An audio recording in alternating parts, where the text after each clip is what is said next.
Hi there, I'm Kevin Wood with the Wood Group Realtors at Keller Williams, and welcome to our video blog. Today, we're going to talk about how to get the house you want in a competitive market. But before we do that, I'd like to draw your attention to two links on our blog. First, if you're thinking of buying a home, click on the home search link. Or if you're considering selling, click on the home value report. Now, back to our topic of how do I get the house I want in such a competitive market?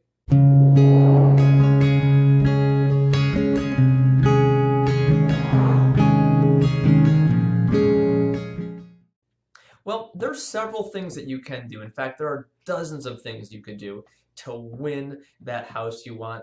But let's just focus on the top five. Number one is be informed.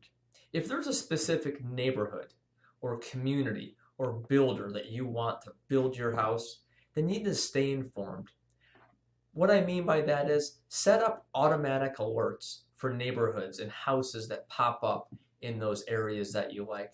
This would mean that you'd get an email or a text as soon as that property becomes available. A realtor like myself can help you do that.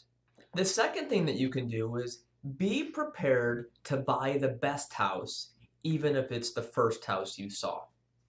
What I mean by that is if you've been searching on the internet or wherever you're finding your properties at, which is most likely on the internet, and you walk into that property and it meets maybe 7 or 8 out of the most 10 important features that you want, I encourage you to act on it.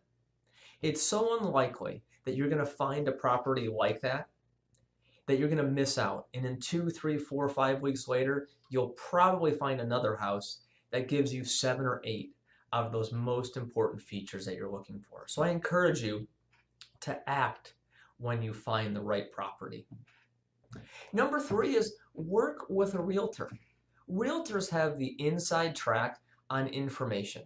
We have pocket listings potentially, and we hear from the builders and communities that are offering properties that you might be interested in. You might be asking, well, what's a pocket listing?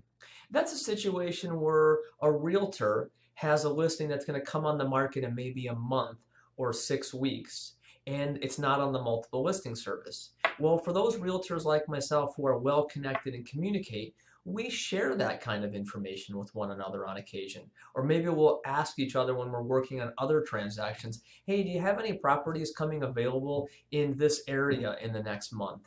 And they may say, well, no, I don't, but you know what? I heard of this realtor who does. So that's great information to have, especially when you're in a competitive market. Number 4 is get pre-approved.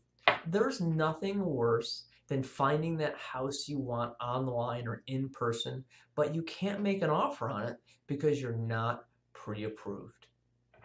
Number 5 is know what to offer and when.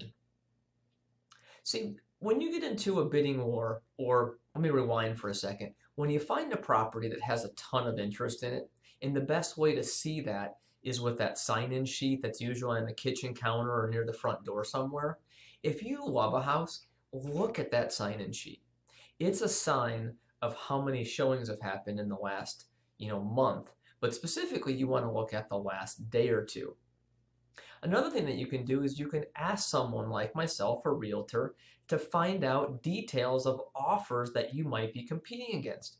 When a house has been looked at by many agents, there's likely one or more offers. Well, the question is how do I win those bidding wars? Now, there's several things that you can do, but a couple of them are finding out what type of financing the other buyers are using. You might even be able to find out how much of a down payment or earnest money that they're using. Not all agents will reveal that, but those are some of the things that they might.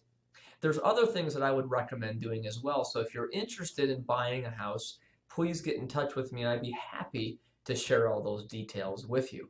But anyways, thanks again for tuning in this time. And if you have some questions or need more information, just give me a call or shoot me a text or an email. So see ya. Bye.